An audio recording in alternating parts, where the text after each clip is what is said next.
Hey, this is me building a $3 million a year business in public. The way these videos always go is I start with a little bit of Q&A just to answer some questions, deliver some value right off the bat. Then I do some growth stats because I want you guys to see what real growth for somebody in my shoes looks like over a 24-hour period. Then I talk about some live strategy. This is my main channel over here. And then this is my daily updates channel. I just scroll all the way to the bottom, answer the latest or oldest question. And the oldest question is from CEO Whisper 3 days ago. Can you help me with selecting niches? Because I think the niches from your videos are probably saturated now. They're all using the same lead finding method from your video. I would recommend the exact same niches that I recommend in my video, to be honest. I don't think that these are saturated per se. And I think that you're probably just like setting yourself up for failure with a mindset like that. Like, it's one thing to, obviously I'm being pragmatic here. Niches do eventually saturate for sure. When you have like 1,000,001 people using the exact same approach, but you don't have to, one, use the exact same approach. And two, there are many variants of the niche that you can try. You don't have to target specifically just like the same type of recruiting agency that I'm recommending. You could target like an executive recruiting agency. You don't have to target certain, some SaaS company that's generalized. You could target a specific sub-vertical of SaaS companies. So like, I think you have it in you to probably make this work. I think you're probably just looking right now for excuses to not start. And I don't say this because I want to offend you, just because, I've worked with a lot of people that are at the start line of their business now, and I kind of see some patterns. My recommendation for you is if you run into a question like this again, instead of like kind of searching outwards for it, try and search inwards. Try and ask yourself why you're, I guess, stuck on that question. I bet you your answer is going to be at some level that you're just like afraid to get started because you're also afraid to fail, and because you don't want to, confront the reality of failure. You could try yourself today. You could pre-commit and say, I'm going to try these 3 niches for 14 days, and I'm going to see where I land at the end of the 14th day. And if it doesn't work after 14 days, then I'll move on. But if it does, then obviously you're good. Multiple strategies that you could use to make this work. But yeah, just right off the bat here, lots of niches, man. Lots of niches. New niches discovering every day. Check out my niche discovery exercise. This is in Maker School, and I also just provide it for people as a lead magnet, and you should be able to make something happen. Oh, we got another limiting belief question. Does cold email outreach really still work? I want to start Maker School, but it seems like pushing to apply for jobs on Upwork is the main effort. Doing even just 5 apps a day comes to an average of 18 credits pre-app. Becomes $400K a month. I can't afford that currently. I realize it takes money to make money, but part of my reasoning to start this business is to try and take control of things myself. Yeah, well, I think you hit the nail on the head. It does take money to make money. It doesn't actually explicitly take money to make money. You can make this work with $0. It just takes way longer and it's way harder. So the high leverage approach is to take a little bit of money, apply that at strategic pressure points just to like alleviate the burdens of things like monotonous, mundane outreach. So yeah, man, cold email outreach definitely does still work. There are dozens of people that post wins about their cold outreach every day. If you check out Maker School or Make Money with Mike, go to the wins tab, like probably a third of those, I want to say, are cold outreach. And the reason why more aren't cold outreach is just because after most people get their first win, they just stop posting about the wins. And cold outreach is super scalable. And so people that get wins tend to get many, many, many wins. In contrast with something like Upwork, where, it's like the very first customer you've ever gotten. Obviously, you're going to be super excited. So that's why we have an overrepresentation of Upwork wins. Anyway, yeah, so $400 a month, 18.5, is that true? So 18 credits application. It's $1.50 per 10. So that's 2.7. And then you said 150. So I don't really know where you're getting the, oh, never mind. Sorry, I lied. You are 100% right. That is mathematically $400 a month. I will say most people don't actually do the 5 Upwork apps a day. That's number 1. Number 2, keep in mind that you are amortizing the cost of these Upwork applications across the whole month. So the reason why I recommend beginners do this stuff is because, in contrast with like a lot of other methods, if this is like the amount of time that you, money that you spend, and this is like time, okay? So like this is let's just say red is your capital outlay, and then green is like the money that you make, okay? So like most other methods will be like this, boing, and then you just spend a ton of money in that one day. And then like, hopefully later on, you see some sort of return, right? But look at the gap between this and then this. That's quite the gap, right? Sorry, I'm just on my trackpad, which is why the thing looks so weird and it's so crappy. So like this gap this is the killer for beginners. Having to wait between, I don't know, maybe this is day 3 and then this is day like 20. That's like 17 days where like you've made an investment and you haven't gotten some sort of like return on that investment to at least hit parity. Obviously, the idea is you actually want to like 3 or 4x your investment, make a ton more money. But that's how like most lead generation approaches work. The way that Upwork works is like you basically just spend a little bit of money every day. So instead of $400 a month, like you would have to invest with a bunch of other approaches, you spend like, you know, $15 a day. You just do that for 30 days. So sorry, $12 a day. You do that for 30 days. And then the idea is, you know, after, I don't know, if this is day 3 again, and then this is like day 20 or whatever, you actually start seeing results pretty quickly. And the results, they tend not to be, well, maybe it's kind of like this. The results tend not to be as big because Upwork is just like a, you know, it's a more competitive platform, but also there are limitations surrounding like job size and, you know, clients. The highest paying clients you're always going to find not on a managed service that does some of the client acquisition for you, but somewhere else. But do you notice how like the gap between when you start and when you start making money is, one, a lot shorter, but two, the size of the gap is also way lower. So if you don't fully know what I mean, just like superimpose, like go back a little bit to the beginning part where I showed you the first bump, and then go to this part. And just notice how like the absolute magnitude of your capital outlay at any point in time is always just so much lower. So that's why, you know, a lot of people do Upwork. So yeah, man, it does take money to make money. You don't have to do it this way. You could send cold DMs. You could send cold emails manually. You could do 1,000,001 things. Just don't let the possibility of failure stop you from pursuing the possibility of success. Samian says, since this is your daily channel, I'd like to give you an update. Just got a job in UK-based company. This is all thanks to your content. We'll be forever grateful and here giving value to people like me. Congrats, man. I'm really proud and happy to hear. Get out there and make a ton of money.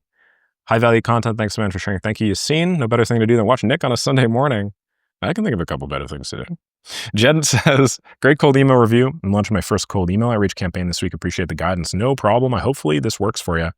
Thanks for addressing the Apollo Apify issue. Was confused. No problem. Charlene says, it's 4 a.m. in bed, undercover reading this transcript with the volume down while my partner is snoring next to me. LOL. Charlene, let's not make the partner jealous, shall we? No, I'm just kidding. Thank you very much. I appreciate it. Really looking forward to seeing you in school. Hey, super cool looking guy, says business-AI-99. I got a juicy question going on. Here you go. I'm offering a deep personalized email automation system to my clients. What I'm going for is a performance-based model and was thinking about charging them based on the number of clients my system is able to get them. And the price of a single client that the system makes them would be based on their client's LTV. My thought process was if their client's LTV is around $1,000, I'll charge around 20% when they close a client. So is this logical and sound? Should I close 20% as soon as they close the client? Because they haven't gone through the customer lifecycle yet. They can't even get their LTV just by closing the client. So me charging 20% of the month, would that be a bad ask? If yes, what could be the more appropriate value definer, LTV, average order value, etc.? And what milestone should I charge on? Positive reply, meeting book, or client closed? All come with their pros and cons. Can you recommend what would be better and why? I'd recommend you charge based off of meeting booked. The reason why is because if you charge based off of client closed, then your compensation is tied to something that is not in your control. You do not control the closing of the deal as somebody that does this business model. The only thing you control is the generation of the opportunity. You could generate 1,000 deals. And if you send them all to somebody that sucks at closing, they're going to close 0 of them. So you took on all this time, energy, and cost. And as a result, you got nothing because the person that you were working with just isn't good enough. Now, contrast that to meetings booked. You can't charge as much for meetings booked, obviously, because a meeting booked is not necessarily money in the customer's pocket. There's a difference in terms of their willingness to accept risk, and it's further up the buying chain, and maybe your leads are shit, whatever. But you can still charge something. So when I was doing this, I charged $98 a sales call for most industries. I had some exceptions where the total like value of a deal was so big that I increased the price of the sales call closer to $300. But yeah, for the most part, like about $100 a sales call approximately. I'd recommend you do something like that. In terms of like what value definer to use, I just said average order value. Yeah, I did average order value. So LTV, average order value, whatever. It's like, you know, it's not the exact same thing, but just pick one and just do it. Okay, anyway, lastly, how do I know about the milestones achieved? Whether it's closed, book, got a positive reply, the system's made on their Instantly account. That's one of the transparency things I have a big question about. Please tell me how I should take it from there. What's the ideal and good for both parties? Thank you so much, man. No problem. How do you know about the milestone achieved? Well, you just hook up to their meeting booked thing. Create a simple webhook that just sends you a note every time that they book a meeting. Also, this is on their Instantly account. Well, don't you just have access to the Instantly account? You're going to have access to the Instantly account if you want to set all the stuff up, right? Also, I'd recommend, like, you know what I'm thinking you're probably doing? You're probably just building the system and passing it off. What I'd recommend is if you're going to do performance-based, then You nurture, you generate the opportunity, you talk to the opportunity, and then the only thing the customer sees is the booked meeting at the end of the day. This is called containerizing or packaging or productizing your service a little bit, where like from the client's perspective, all they see is they give you money and then you give them 5 times the money in return. That's the containerization idea. So that's probably what I'd recommend. You just manage everything, man. Okay, Vasislav says on Bulgarian, Zdravey, brat. Stephen G. Pope. What's going on, Steve? How you doing, man? Yo, anybody that doesn't know, Steven runs a massive YouTube channel talking specifically about content, workflow automation. He's one of the GOATs. He's one of the the grandfathers of this space. If you guys don't know who he is, definitely check him out. I was on the call with him. I guess it's been a while since we chatted, right? Damn, man. But anyway, super cool guy. Thank you very much, Steve. Really appreciate it. Yusuf says, how to make inbound lead gen better with AI. For example, education businesses, like those that teach people to prepare for exams, mainly focus on inbound leads from Instagram or website. How to make that better, like increase the chances of closing them with AI. Interesting. Okay, well, in a nutshell, like how to increase revenue on inbound funnels. Number one is decrease time to lead, increase speed to lead. There's a million and one ways that people pitch this, but basically, you respond to an inbound inquiry faster, way faster. If you can get your response time down to around 60 seconds versus, say, I don't know, like 15 mins, you increase your end conversion rate 3 to 4x. That means you make like 300% the revenue for just one tiny change. If you already have an inbound funnel that's working, this is the straightest line path to making it better. Number two is, instead of just decreasing time to lead, also personalize your first touch point using AI. So one of the simplest and easiest ways to personalize the touch point is implement some sort of system that, client fills out form. You get a bunch of, I don't know, ad, PPC, personalized info about them and their offer or a funnel or business or whatever. You feed that into AI and then add to an autoresponder of some kind. In the autoresponder, you say something like, hey, X, just got your, just got your request for Y. X is their name. Y is some personalized paraphrase thing, just got your request for, taking that flower shop to $50,000 next month. And then you say something like, you say, hey, X, I'm Nick. Just got your request for whatever. I'm walking into, I don't know, an elevator right now. Call you in, 60 seconds or something like that. Okay, so the idea here is a lot of these opportunities, this kind of goes with the first one, but a lot of these opportunities you can't actually call, right? And sorry, guys, I have to hook this up to the charger because I'm about to run out of battery, so just bear with me a second. A lot of these opportunities you can't actually call right away, despite the fact that calling is definitely the highest ROI thing to do. So this is kind of a stopgap. Instead of calling, you send them some hyper-personalized thing, but then you imply that you can't actually reach out to them right now because of some circumstance. You then give them a little bit of plausible deniability. This humanizes you, makes you seem like a real person and not a robot. And, because you're like, oh, I'm just stepping into the elevator right now. Oh, I'm just going underground here. Hey, just pull to the side of the road to say hi or something like that. But I have to, drive my grandson to school. This implies that this is like hyper customized and this is a real person, which people love. Okay, so that's another way you could do things. What's another thing to do? Implement some sort of missed call back, missed SMS back feature. So this is a very similar idea. If you miss a call or inbound inquiry, something like this, trigger a flow that uses AI to customize the next touch point and then send it ASAP.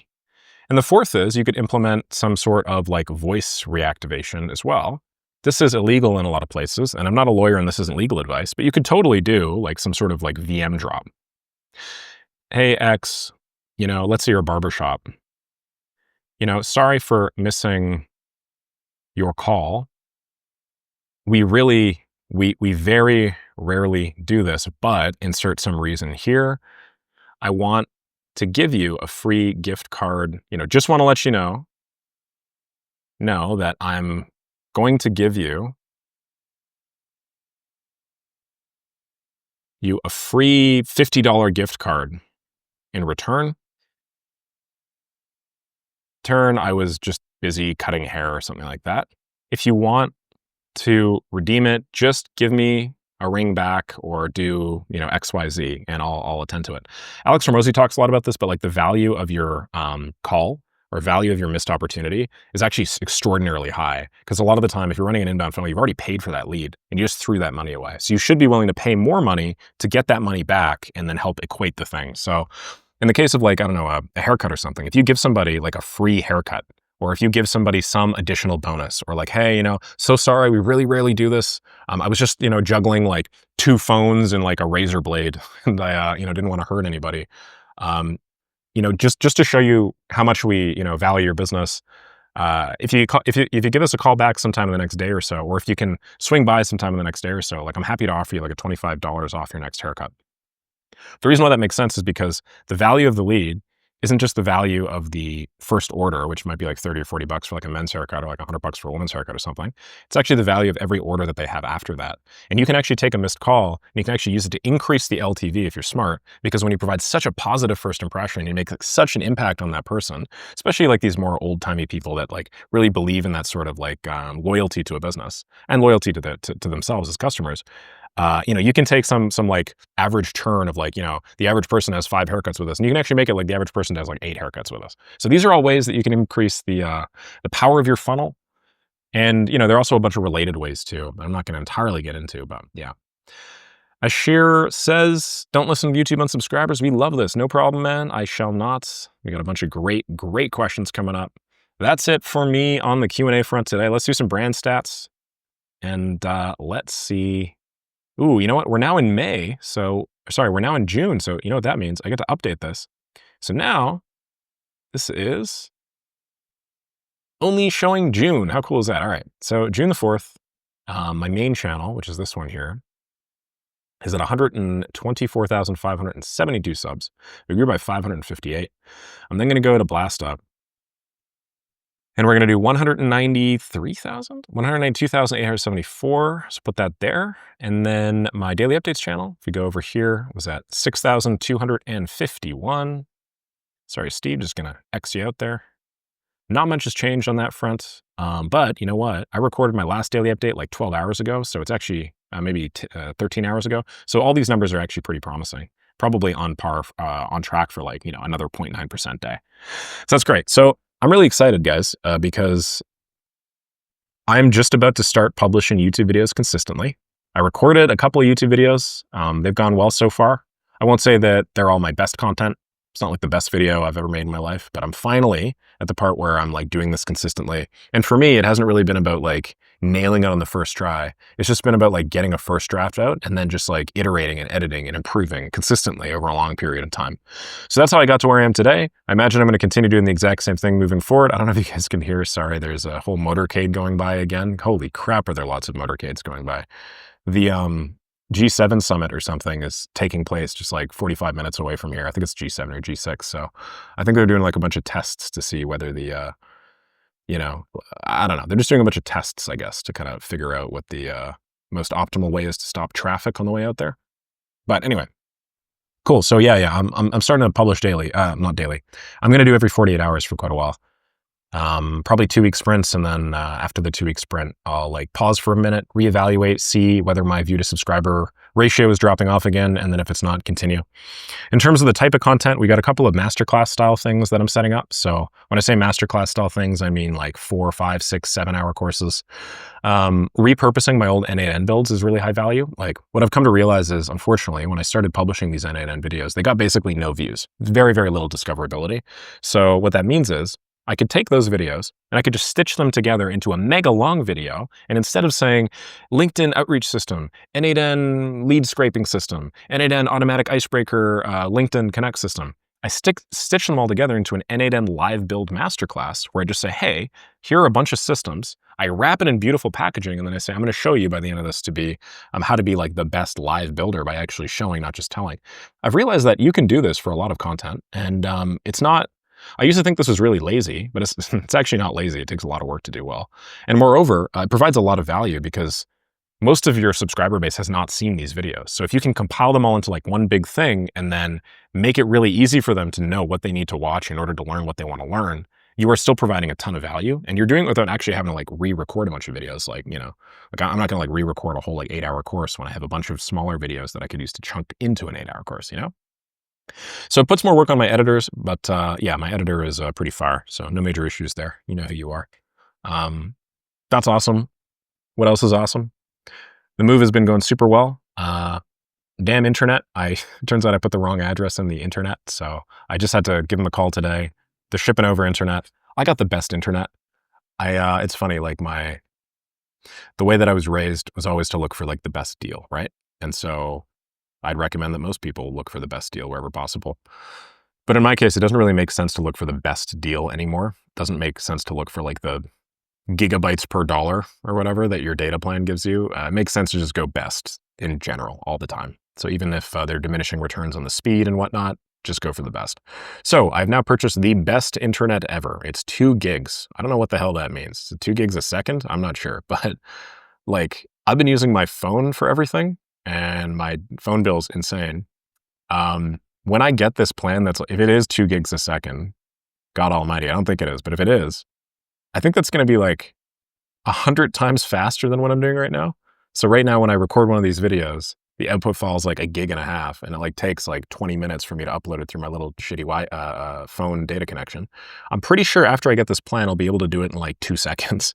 So if I think about just like the improvement to my speed that gets me, oh my God, it's not even close. Not to mention, like, I hate waiting for websites and web pages to load and stuff. And yeah, this just seems like a really simple and easy way for me to speed up even more than I already am. The downside is obviously every time I go somewhere that doesn't have super fire internet, I'm going to be like, what the hell? It's like living in the Stone Ages. So yeah, that's that. Really excited about this. And then I got really good sleep last night. I've realized that I've really compromised on my sleep, unfortunately, during this move. So just going to reinforce the idea that like sleep is the most important appointment that you have. And if you can consistently hit that most important appointment, you basically just get 20% better at everything. I notice it on a very small scale when I'm doing my daily updates. It just seems like I can articulate better the concepts that I'm trying to put across.